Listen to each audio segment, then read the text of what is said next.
Смееха се чалгар, ефтин циркаджия. Ала в твоя глас гори България. Те въртяха шум, реклами, пушек, дим. Ти говореше за рана, не за ефтин клип и рим.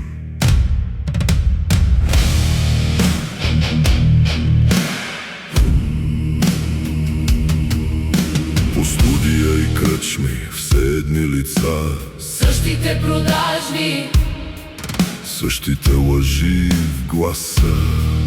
Ти ги хващаш уж на майта пред целия народ, но всяка дума пада тежко, като куршум, не като мост. Те те викаха чалга, за да те мачкат в прах, а в твоя дрезгав смях звучи балкански страх и гняв. Кой е по-патриот, дето крещи пред микрофон, или дето тихо казва: стига лъжа и срам, стига поклон. ей, устата! Смяха ти се днес мълчат, Щом отвариш уста, лъзва техният позор и страх. ти не носиш знаме, не държиш закон и пост, А излезе по българин от 100 героя без кост. ей, устата! Твоя глас е сух печат, Дето пише: няма сделка с памет и с брат. Когато в парламента всички гледат в кал и прах, ти изпя за Македония. и залата истина в страх. В ефир се хилеха, Още ни чете морал, после спират песента ти.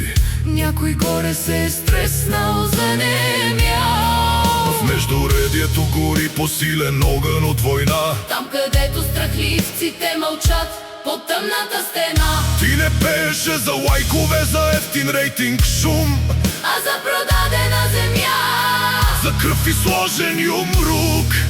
Там, където патриоти се продават за пост, един чалгар излезе по-чист от цялата им дружина в кост. По екрана смях, зад екрана страх, защото всяка твоя шега реже стария им грях. те подписват тъмното, треперят в тънък кръг. А ти от сцената извика: Стига да ви е все едно, стига ви е друг. ей, устата! Смяха ти се днес мълчат, Щом отвариш уста, лъсва техният позор и страх. ти не носиш знаме, не държиш закон и пост, А излезе по българин от 100 героя без кост. ей, устата! Твоят глас е сух печат, Дето пише: няма сделка с памет и с брак. Когато в парламента всички гледат в кал и прах, ти изпя за Македония. и залата истина в страх. Те мълчат за Македония, свели поглед ням, да не пипат стария, удобен им тирански срам.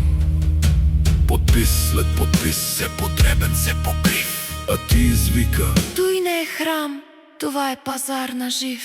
когато в техния език изчезнат род и кръв, един чалгар ги пита: Кой ви даде право да сте мъртви в сън?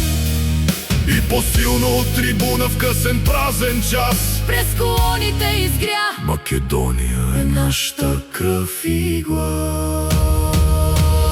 Тежък е гласът ти, не от алкохол и дим, А от всички истини, заключени в Рим. там, където друг ще клекне, ще мълчи, ще се спаси. Ти излизаш, хващаш микрофона И казваш: няма да мълча, прости. може да е шега, може да е смях на пръв слух. Тая шега се дави нечи скрит и мръсен дух. дух. Щом певец от чалгата говори по-мъжки от герой, Значи в парламента празен стои столът на нашия свой. там където те мълчат, за да не изгубят хляб, ти превръщаш всяка дума в клетва, не в слаб хап. И когато тъпанът удари в къста нощ, Остава само истина. без поза, без разкош.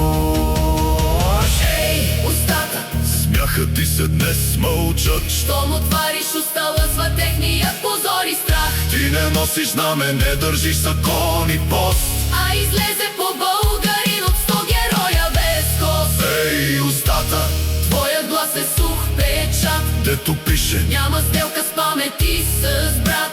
когато в парламента всички гледат в кал и прах, Ти за Македония изпря. и Балканът спря да диша в тях. Ей, устата, нека чалдър да те зоват. Твоя тежък глас се буди стар хайдушки свят. Тъпанът гърми, Балкана стана прав. Един певец ни връща чест, дето я продадоха за слав. Ей, устата, дето куршум през дим и нощ. Думите ти падат там, където липсва мощ. Днес народът тихо ще повтаря твоя зов. Тя понякога от песен се ражда нов народ.